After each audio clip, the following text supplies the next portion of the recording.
Olá pessoal, tudo bem com vocês? Depois dessa prova, espero que realmente esteja, porque foi uma prova dentro do que nós esperávamos e dentro do que sempre a prova do curso de Direito da FGV tem feito nos últimos anos. Uma prova que tem colocado questões claras, temas bem escolhidos, né?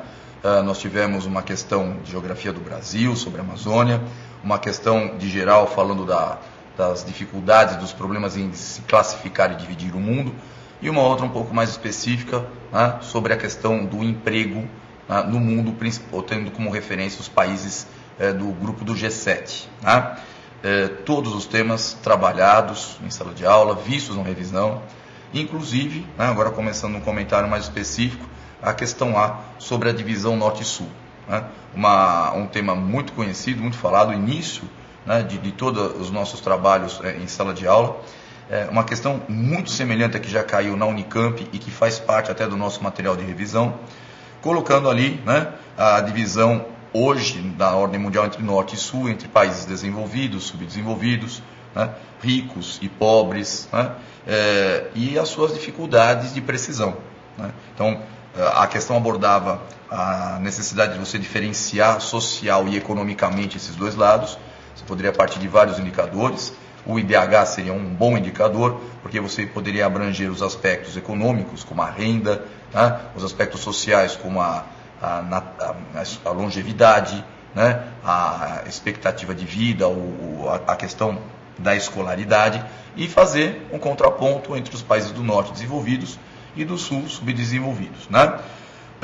No final dessa questão se pedia, lógico, a análise, né, que sempre se faz quando o ponto é classificação e divisão do mundo, que é das limitações dessas classificações. Essa Norte e Sul, como qualquer outra, nunca é uma divisão perfeita. Né? A gente nunca vai conseguir criar uma divisão onde as diversidades sejam todas elas trabalhadas e corretamente adequadas. O mundo é muito mais dinâmico, o mundo é muito mais diversificado do que qualquer classificação que possa ser criada. Né? E também essa questão caiu num lugar comum. Pedia-se exemplos de países que não se encaixavam nessas classificações. Então, por exemplo, quando a gente olha para o hemisfério norte, a gente encontra no hemisfério norte uma Rússia, né, onde a gente tenha todo o problema da transição da economia planificada para a economia de mercado. Quando a gente olha para o hemisfério sul, nós temos uma Coreia do Sul com crescimento econômico, com melhoria de qualidade de vida, né? Singapura também nesse contexto. Olhamos para a Europa, encontramos a Albânia no hemisfério norte, um país com sérios problemas econômicos e sociais. Então, uma questão que você podia encontrar referências em vários pontos, todos eles muito bem trabalhados em sala de aula. Né? A questão B era uma questãozinha um pouco mais complexa, mas o tema era complexo, a questão não. As abordagens eram bem diretas. Né? Um gráfico sobre emprego, tomando como referência os países mais ricos do mundo, o G7, exaustivamente trabalhado também em sala de aula.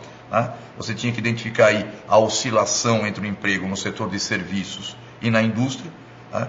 E a gente via, principalmente no final desse período, dos anos 90 em diante, uma queda progressiva do emprego na indústria, mostrando aí o que? A indústria saindo do mundo desenvolvido, dos países ricos, e se deslocando para o mundo subdesenvolvido, para os países industrializados, ou como vocês preferem chamar, os emergentes, né?